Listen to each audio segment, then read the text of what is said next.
It's now time for the Recovery Boys, Lewis Finch and Macon Moy, as they spend the next hour with you discussing the issues of alcoholism and drug addiction, as well as the road to recovery. Here's Lewis and Macon. I'm Macon. And I'm Lewis. And we are the Recovery Boys. So, Lewis? Yes. This will be our first podcast here at the executive suite of the Wellwin Outpatient. Been a while since we've been on. The COVID-19 virus kept us out of the studio for a long time, and I believe there's been a lot of changes that we probably can talk about. The first is that I've come to work for you at Wellwin. Yes, you have, and we're excited to have you here. Really are. Yeah, and the other nice thing is that we're going to be doing these podcasts every week. I think that we can bring some interesting guests to the people who, to our viewers. We're going to ask you to please send us emails if you have questions. If you have topics you'd like for us to go over, we'd be glad to do that as well. But in the meantime, it's nice to be back in front of the camera. Terry is here. Our team, our team is back in the saddle, yes, as they say. And today we are going to talk a little bit about, as you guys know, Recovery Boys. We talk about addiction. We talk about recovery. Lewis and I are both in recovery. I've been sober now for 8 years. Lewis? A little over 13. Yeah, so we have some combined years under our belts, as it were. The purpose of this show and the purpose of this podcast is to hopefully deliver some information that may help somebody or the family of somebody who's trying to get sober. We talk about every aspect of addiction, the family, the loss, recovery, the things that are possible. And today we're going to talk a little bit about COVID because it has impacted our lives. It's impacted the lives of our business. And so, Lewis, why don't you give us a little idea of some of the changes here at Wellwin that we had to make because of COVID? Well, first of all, let's take care of the business at hand, the important stuff. Yeah, that's a good idea. Every week, we're going to feature a local food for the Triangle area. This week, we're featuring Tookie's chicken salad. Now, if you have not eaten at Tookie's or had their chicken salad, you're missing out. Yeah, shame on you. Exactly. And that's what we have here in front of us. In fact, I'm going to take a bite to show you, because I'm just for illustration purposes, not for enjoyment. Yeah. Yeah. Plus, you get about a pint of chicken salad on one of their sandwiches. I can only eat a half at a time. It's amazing. It is good. It's right down the street from our offices. It's a great product. It's locally known, but it's consistently, I think some people would say it's the best chicken salad in the state. So anyway, that's what our meal is today. We will have some additional good delicacies at some point, which will be good. So, but in the meantime, let's talk about COVID and talk about. So the changes you were asking about. Yeah, the things that you had to do here to accommodate our clients. Well, and we shut down in-person meetings for probably 2 months. I'm not exactly sure how long, but it was a significant amount of time, to the point where it became problematic in some cases, where there's certain things you can do in person that you can't do virtually. We had some issues with the virtual platform where people were. We actually used the format of GoToMeeting, a virtual platform. I know a lot of people used Zoom, the Teams platform that Microsoft puts out. But part of the problem with that is it's just a two-dimensional device. You see a picture, they see your picture. A lot of times the connectivity isn't very good. So there was a lot of, I think, from a standpoint of a treatment modality, it really lacked a lot in that regard. We actually had a couple of people who were clearly impaired on the virtual platform, and there's not a whole lot you can do. If you're in group or in person, and they come in and they're impaired, you can absolutely do something about it. The problem is in this format, the virtual format, you can't. or there's very little you can do. So when we did come back live, we maybe it was longer than 2 months. I can't remember off the top of my head. There were some significant changes we had to do. We have we contacted our cleaning crew locally, who have a COVID cleaning protocol. So every day they come in and they clean everything. They spray it down, they wipe it down, all the fabrics here. There's still a lot not known about the virus and how it's transmitted. Even the experts don't agree on it. Regardless of what you may hear, by the way, for those of you who don't remember, I actually got the virus. I go over to UNC at Chapel Hill at least once a month. I give plasma and blood, and I went last week. I still have the antibodies in my system, and I've been talking with the gentleman who is conducting or at least gathering the data for the research. Virtually everything you see and hear in the media is either incorrect or changes daily. But even that being said, we took every precaution we could.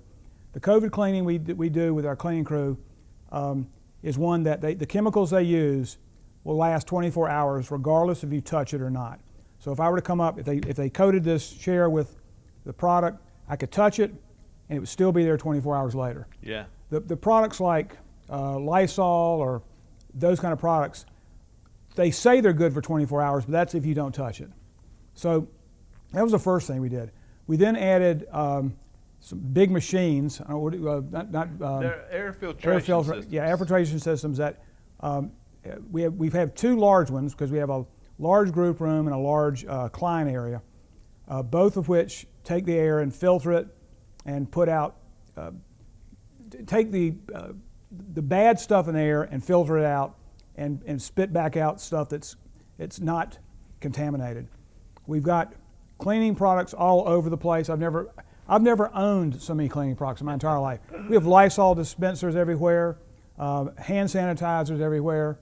So and then the mask issues, we've been wearing masks. We don't have them on now because we just don't, because we wanted you to see our faces.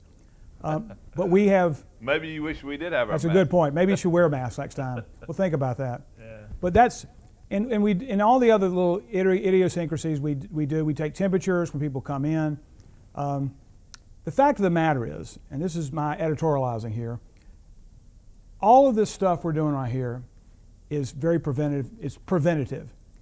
We're never going to totally 100% guarantee somebody's going to come here and not get sick. Yeah. And I don't care where you go.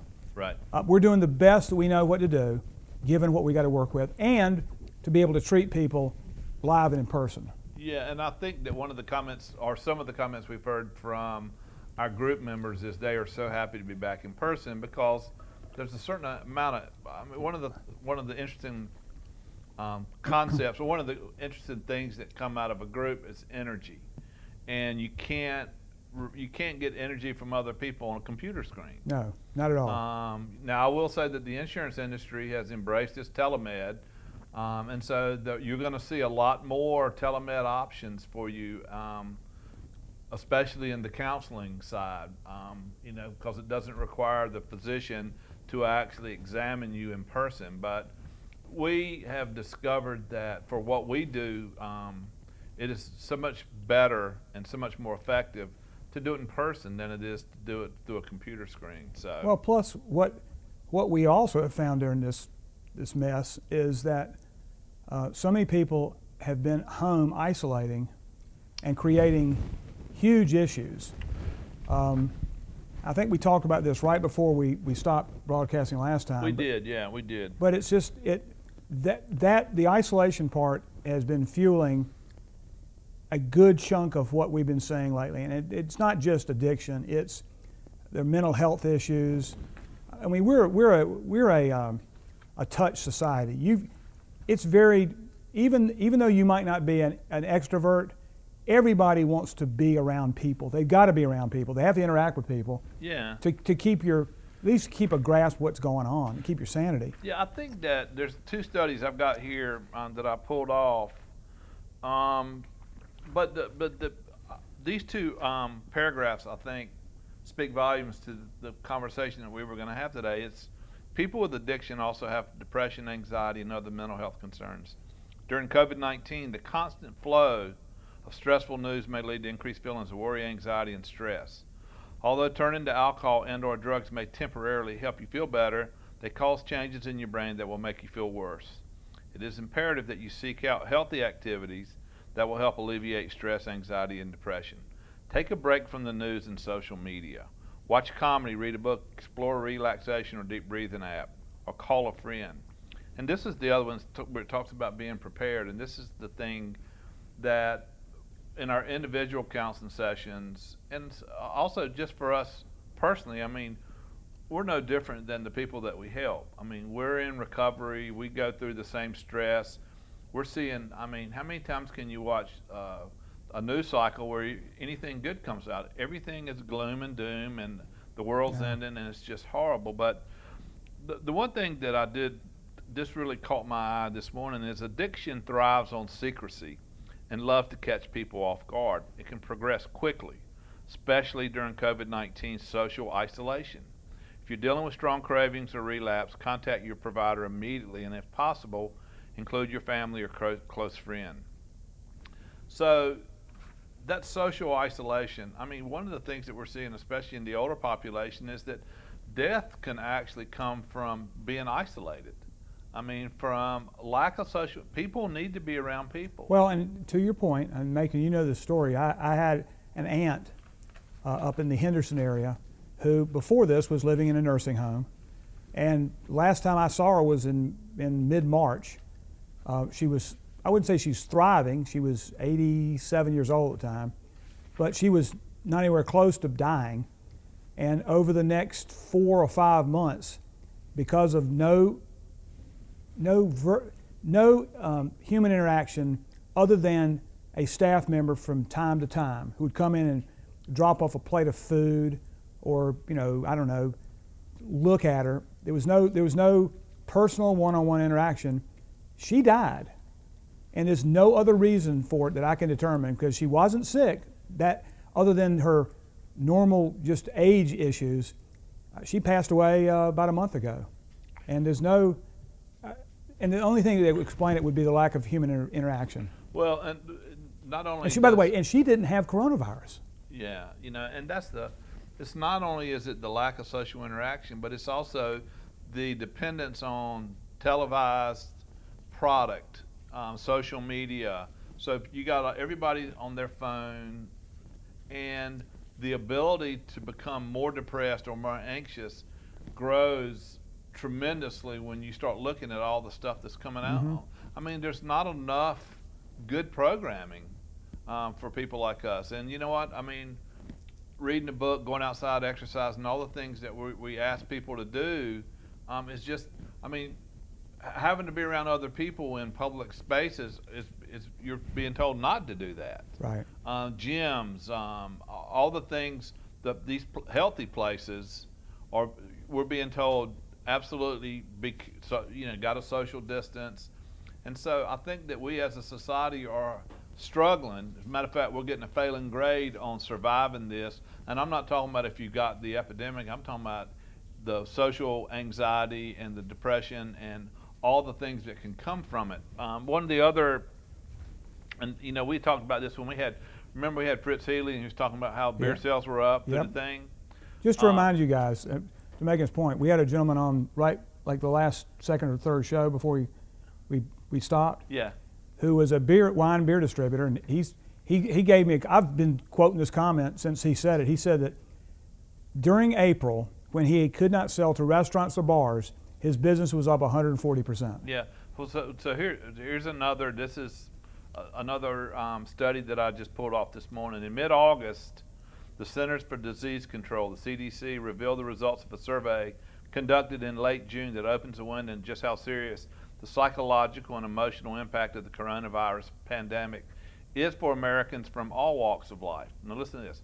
The survey shows that reports of anxiety disorder symptoms were about 3 times those reported in the second quarter of 2019, 25.5% versus 8.1%. And depressive disorder was about 4 times that reported in Q2 2019, 24.3% versus 6.5%. The CDC also said that 13.3 respondents reported starting or increasing substance abuse, including drugs and alcohol. In addition, more than twice as many respondents reported serious consideration of suicide in the previous 30 days than did adults in the U.S. in 2018, referring to the previous 12 months. So, to reduce potential harm of increased substance use related to COVID-19, resources including social support, comprehensive treatment options, and harm reduction services are essential and should remain accessible. The CDC researchers advised periodic assessment of mental health, substance use, and suicidal ideation should evaluate the prevalence of psychological distress over time. America has a substance abuse problem for a major part of its history, but evidence shows COVID-19 is making it much worse. In June, it was reported that alcohol sales had risen 27% since March 7th. So, and listen to this. Here's Millennium Health, a national drug testing laboratory, also found worrisome trends when comparing this period this year before the national emergency was declared on March 13th.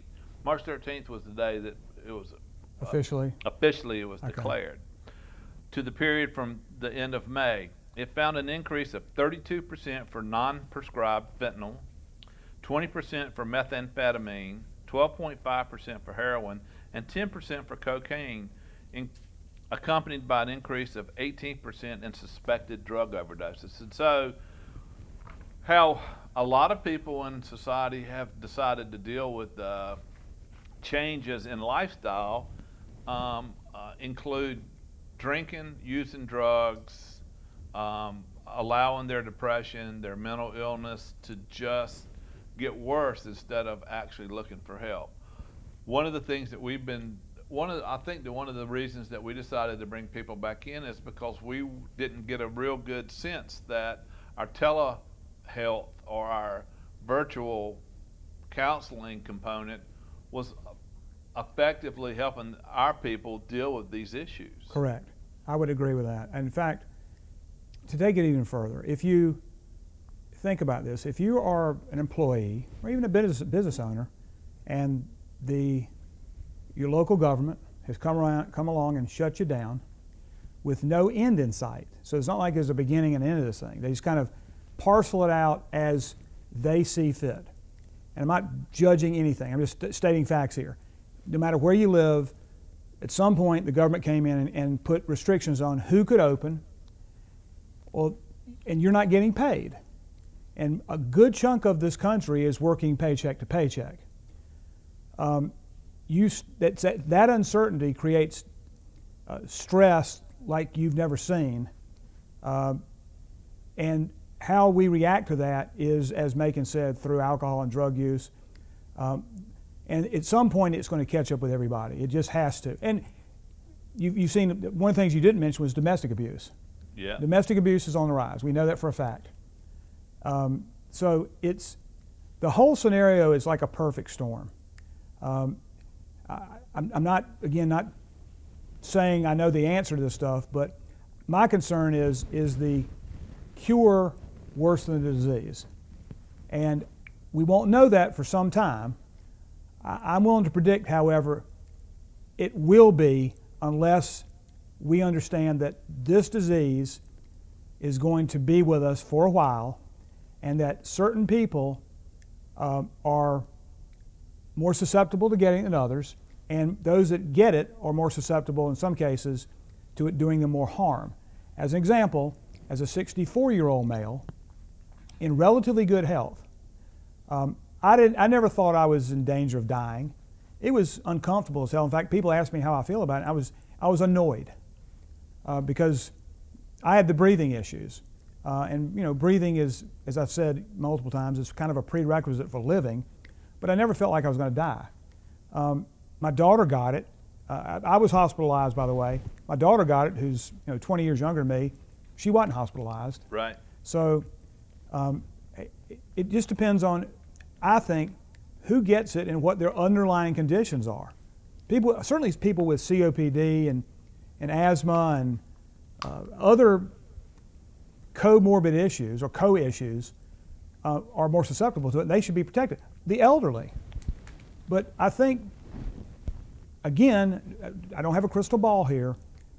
My suspicions are that next summer, if this thing has died off by this point, or next winter, if this thing has died off at this point, you're going to see the fallout from it is going to be horrendous.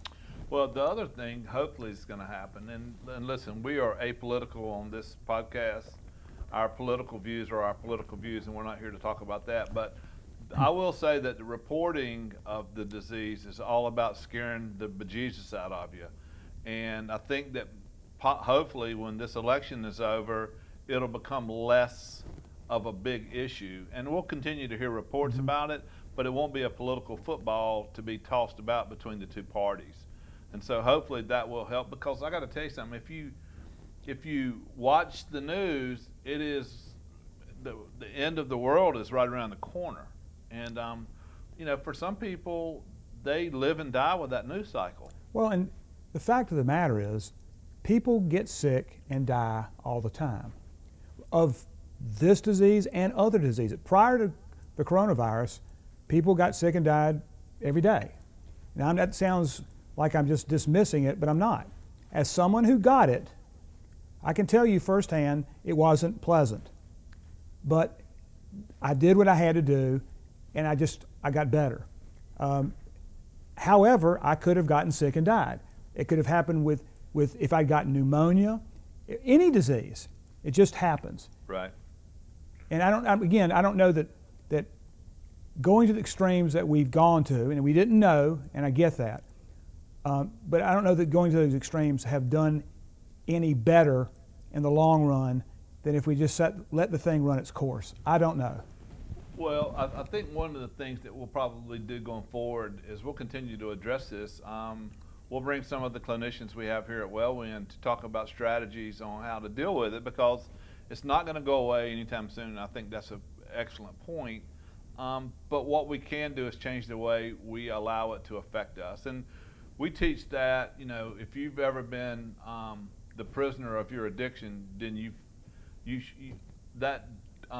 living in that rabbit hole when things get darker is something that we're used to. And so we already have developed strategies on how to deal with that. And so we will, hopefully, we'll have some of our clinicians on to help the folks that are watching this podcast develop strategies to try and make things a little less effective, to make the depression and anxiety, all the things that seem to be coming from it, and also hopefully to make drinking or drugging or the other bad habits that a lot of us are using to self-medicate, make them seem like less attractive.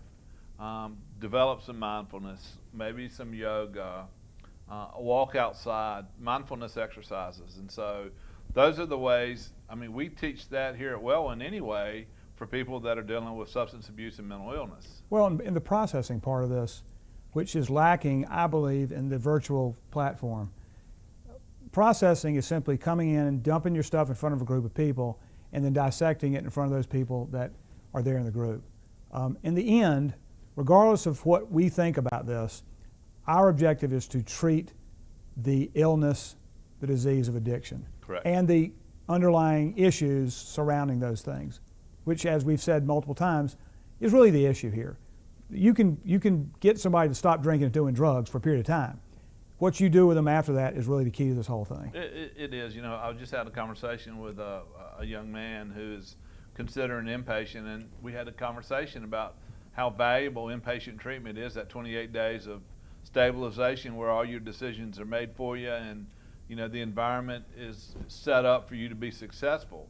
But the real work for sobriety comes when you leave that treatment center and you're forced to make your own decisions. Exactly right. And what we try and do here, and what most intensive outpatient or counseling is designed to help, that environment doesn't exist. And so we try and help you create an environment that's not as safe as an inpatient, but it certainly has some of the benefits of inpatient. One of the things that I tell groups when I do address them, which is not that frequently, is that when they come in here, I don't want to see them at their best. Yeah. I want to see them at their worst, because then we can help them. If they're hiding behind this facade of everything is great, and they go out and they fall apart, that doesn't do them any good. I want them to fall apart in here. And that's what good therapy is about. It's getting people to fall apart in front of you so you can start, I wouldn't necessarily call it breaking them down to build them back up again, but when they are at their lowest is when they can be helped the most. Then there's a realization, hopefully on their part, an awareness, as you mentioned, that they can take life one day at a time. A little anecdote here. I'll tell you this. So I'm one of those people who worries all the time. You know this. You've seen me.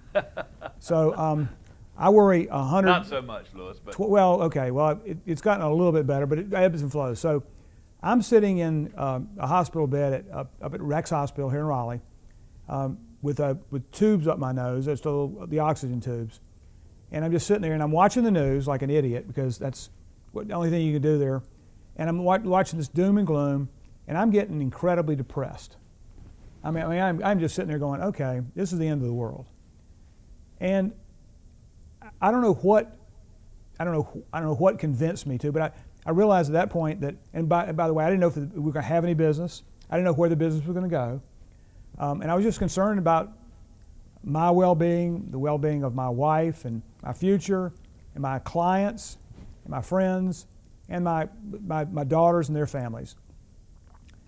And I had nothing to do, and I literally, from that point where I was at probably the lowest point I've been in a while, where I'm just feeling like, what's the use kind of thing, I decided, I said, well, what can I do?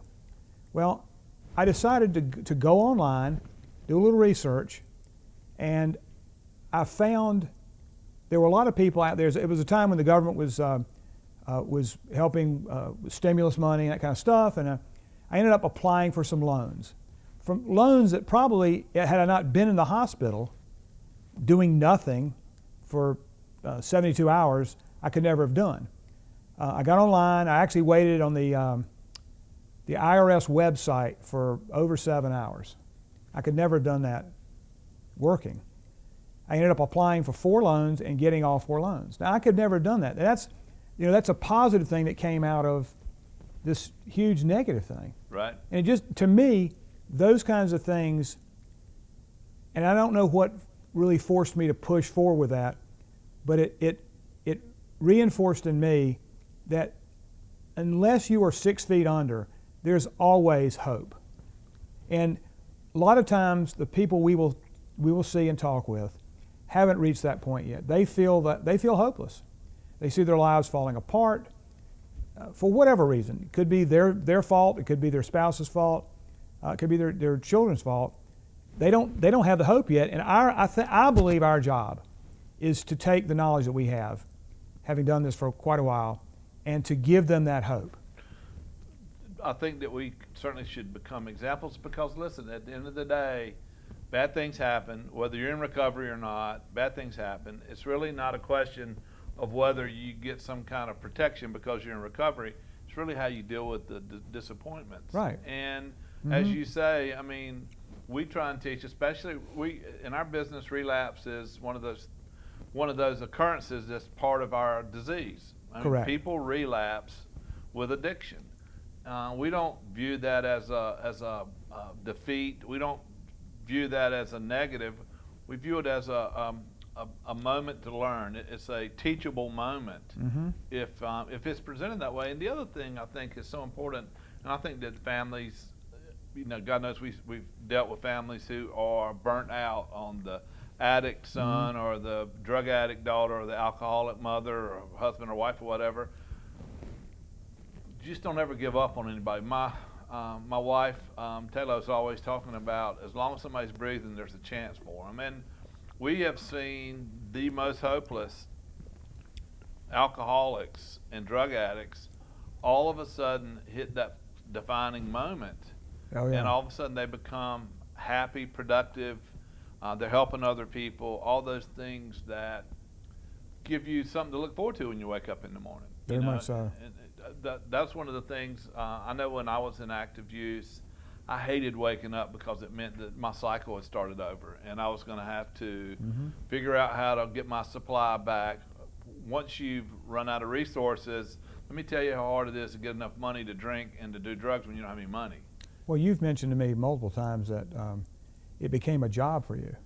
It became a full-time job, and I'll also tell you, I was, suicidal ideation is certainly something that we deal with in this business.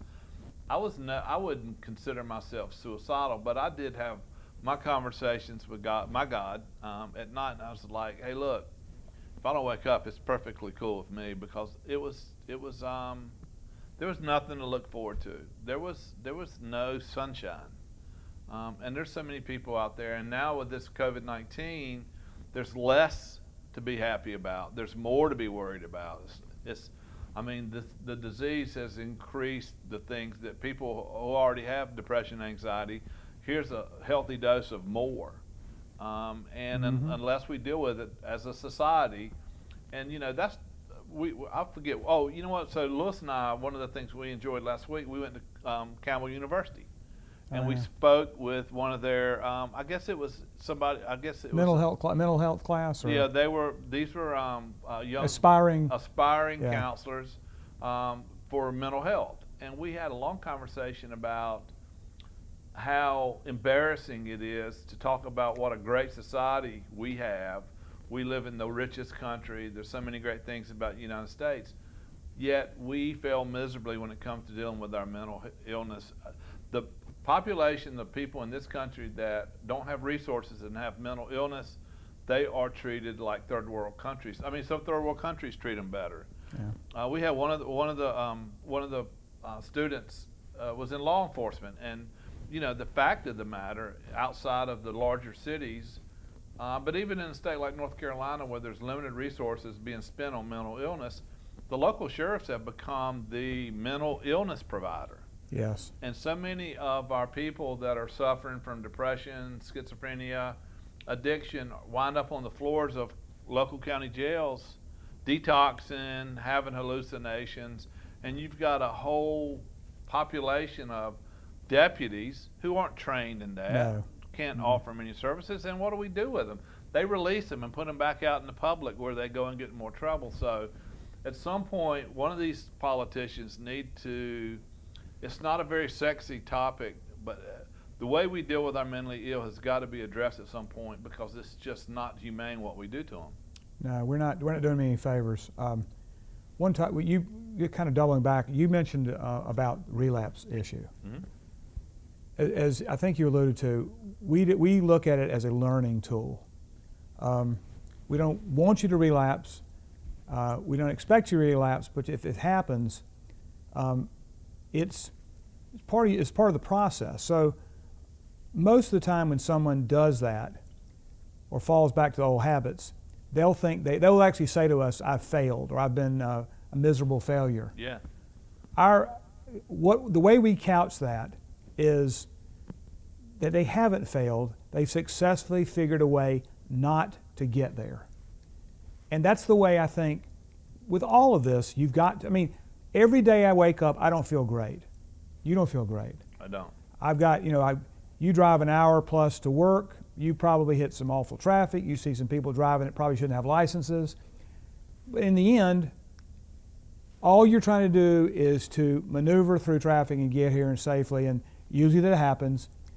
What you allow your brain to think, though, between the time you leave home and the time you get here is up to you and how you address it. That's absolutely correct.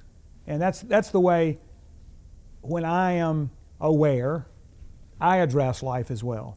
It isn't always all the time, but I can tell you this, if I don't address it on a continuous basis, I don't catch myself, I will fall back into those old habits, the old habits that created the monster in me when I was in active addiction. Yeah, well, the one thing is that your addiction, my love of alcohol and drugs is only asleep. It doesn't go away.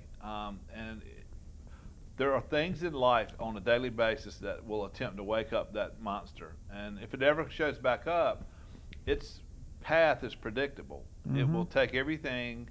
And I've had some, I have a much smaller life today, but it's so much better. And I'm happy when I wake up, and I have things I look forward to. You know, you're right.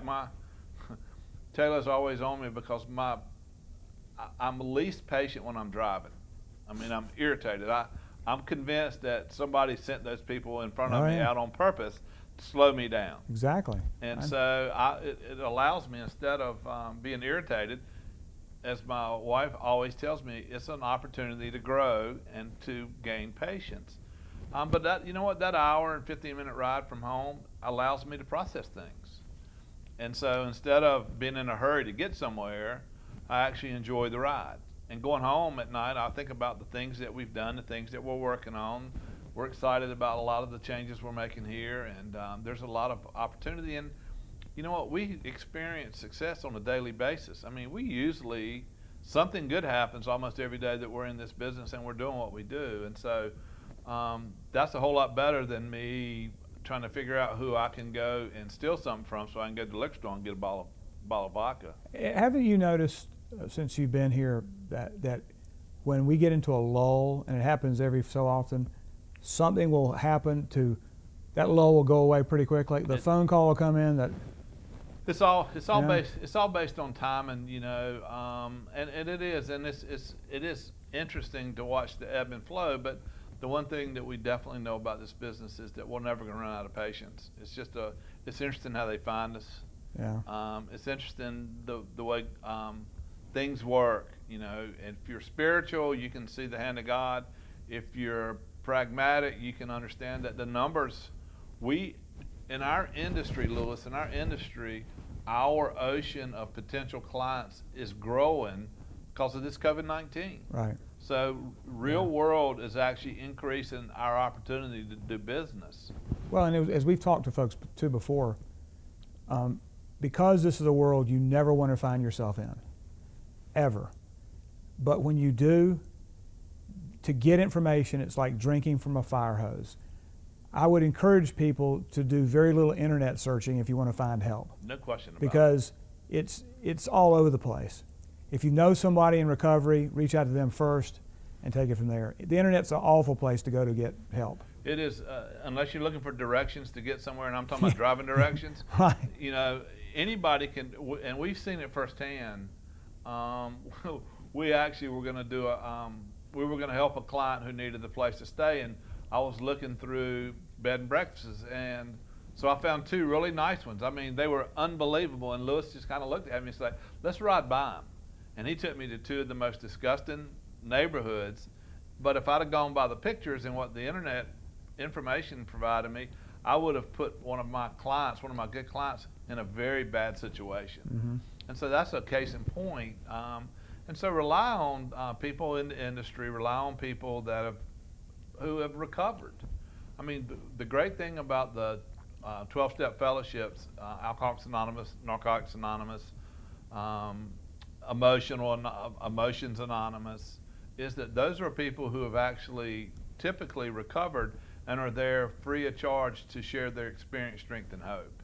Yep. And that's in person. Yep. That's not on a website. And so I think that's important. But listen, we're not going to change people's the habit of going to the internet for information. That ship has left the harbor. I mean, that's the way people communicate these days. You know, it's funny. I was sitting there thinking today.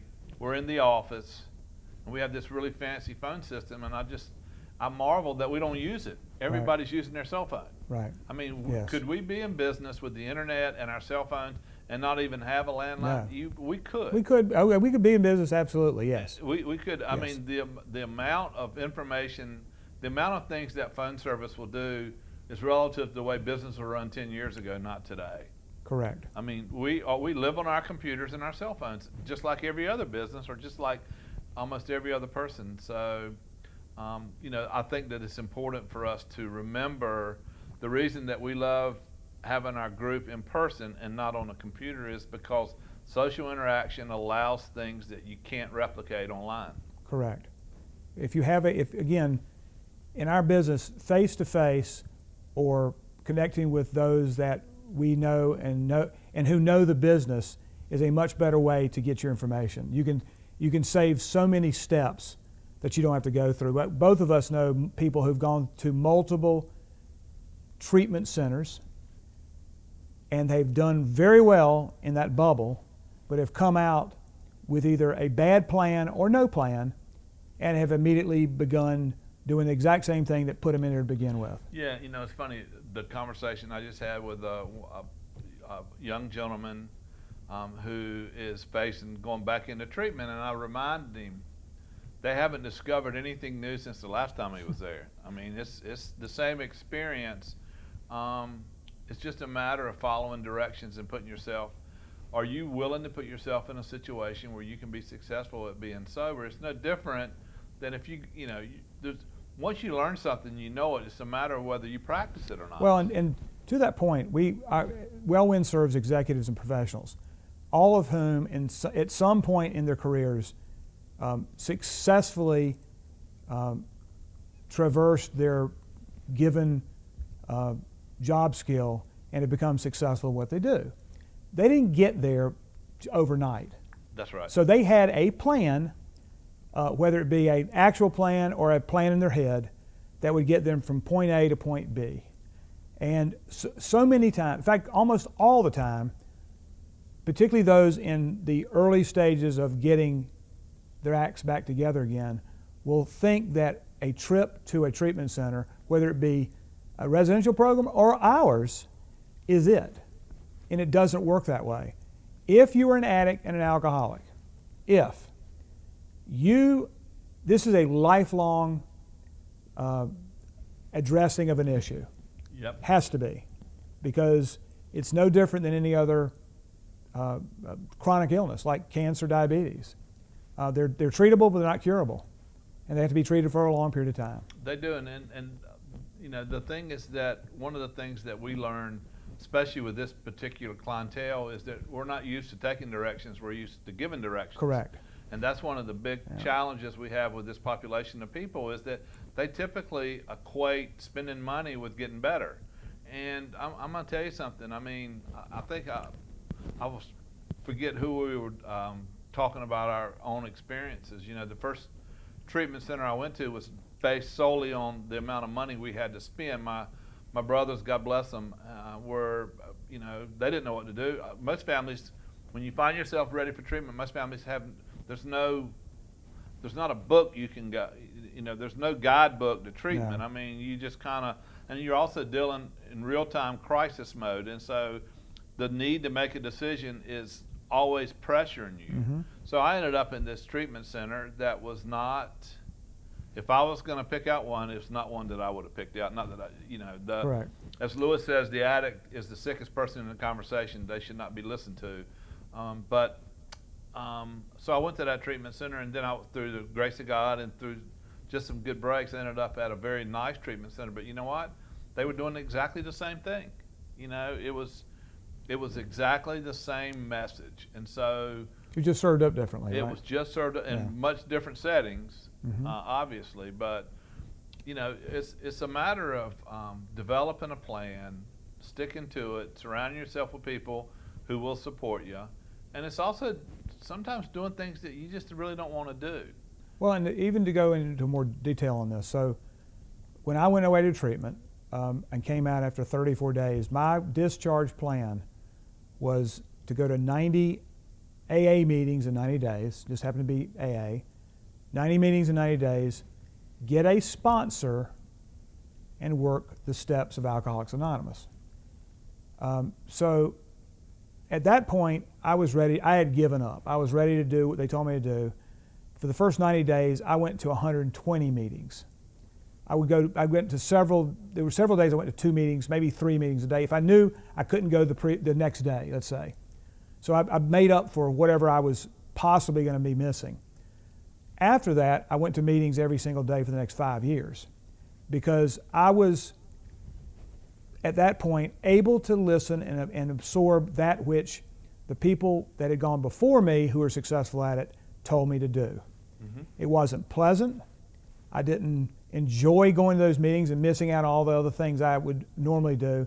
But what I realized on reflection, that was exactly what I needed to do. And as a result of that, I can have a great life now without worrying about all that other stuff. Even through a pandemic, I can get through it. Well, and I'm the same way. You know, we experience life on life's terms. Nobody gets to stay away from the things that life can throw at you. I mean, we all face difficult situations. Things happen to you and you scratch your heads like, what in the world's going on here? But the one thing that Lewis has discovered and that I've discovered, and most people that we surround ourselves with, is that drinking alcohol or doing drugs is not going to make it any better. It's only going to make it worse. And so maybe that sounds simplistic, but I swear it's no more complicated than that. Now there's a lot of different avenues to come into that ability to accept that we live in a world of consequences. And every time we make a decision, there's going to be a consequence to it. And so good decisions typically will spit out good consequences. Bad decisions typically will spit out bad consequences. And so when I come to these forks in the road and I want to deviate from the path that I have learned how to follow, all I have to do is spend 2 minutes thinking about my past experience and realize that I have no interest in returning to that life. Well, and because you still remember that pain, right? I do, and it's, you know, and I'll be honest with you. I mean, it's the thing I think that sticks with me the most is not just my pain, but the pain of the people I love. Mm-hmm. You know, that's one of the things that we don't underscore enough is that the addict and the alcoholic certainly suffers, but the people who love them, they suffer even more because they really can't do anything but love the person. You know, and sometimes that love requires them walking away from them or creating environments that are not going to be good for them. But sometimes that's what it takes to achieve the outcome of, you know, somebody who's living a healthy, sober life and is happy and productive. Well, we both have lost people in our lives that at one point trusted us and wanted to be with us and loved us, but you can't put the toothpaste back in the tube at this point. All you can do is do it, as you said, just do the next right thing. That's right. And so going forward, as we'll do these podcasts every week, as long as Terry shows back up and produces them for us, which he's promised he'll continue to do. We will talk about so many different aspects of this business, but we'd love to hear from you guys. If you have something that you want us to investigate or to weigh in on, all you have to do is reach out to us. You can reach me at mmoye @wellwin.com, or you can reach Lewis at lfinch@wellwin.com. And those will be posted at the bottom of this. They will be, but we also still have the Recovery Boys website. That's still up and running, and you can always go through that site as well if you want to send us an email, and it filters into our other emails. And so we hope going forward we'll have some, like as Lewis said, we'll have different food that we'll enjoy. Well, next week we're going to do Snoopy's. Yes, we've already talked about that. One of my favorite. We've already been there once this week. Yes. I could eat there every day, quite honestly. I'm not sure it would be best for my health or my waistline, but man, it's a good hot dog. Yes, it is. It's a good hot dog. I mean, it's a good spot too.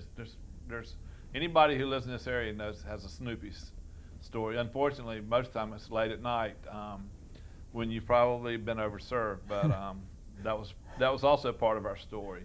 But we'll bring in various guests. One of the nice things about doing the show out of the WellWin office is that we're going to have access to some really cool people, not just people who work here at WellWin, but also people that we do business with.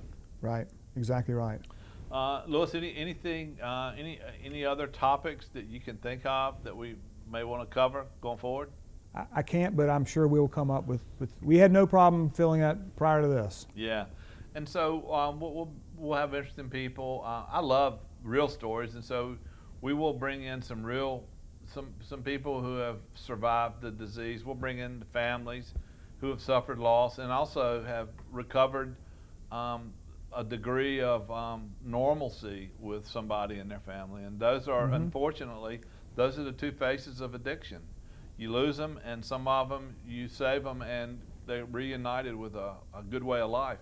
But happens every day. And so I can't underscore enough how given the current circumstances we live in, it's so important if you need help to ask for it and to go to the right places to find it. Very much so.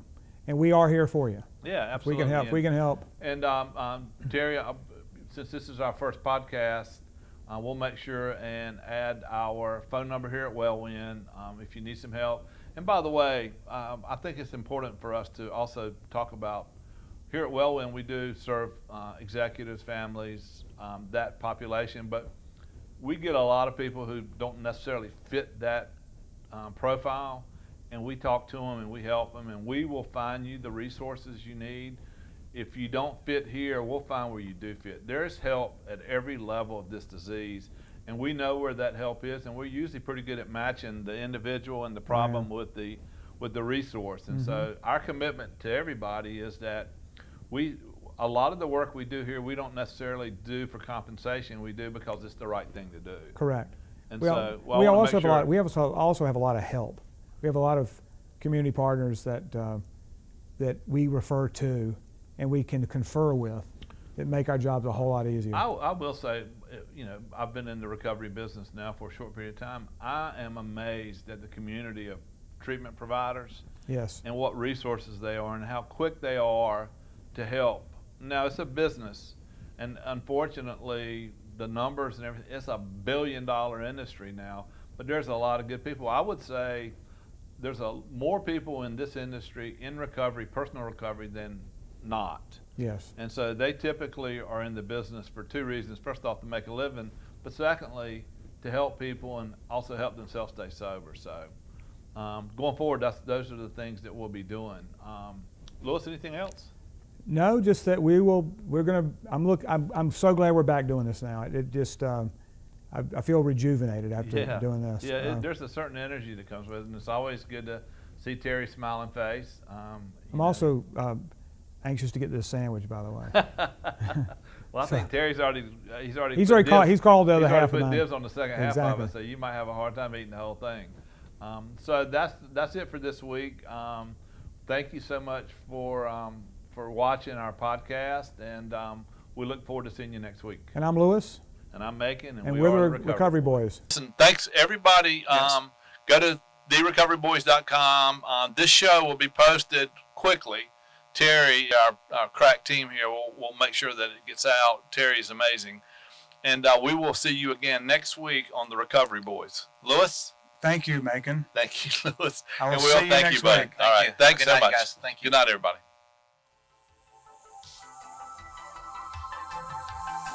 You've been listening to The Recovery Boys. Visit the Recovery Boys website at therecoveryboys.com. We thank you for listening to The Recovery Boys.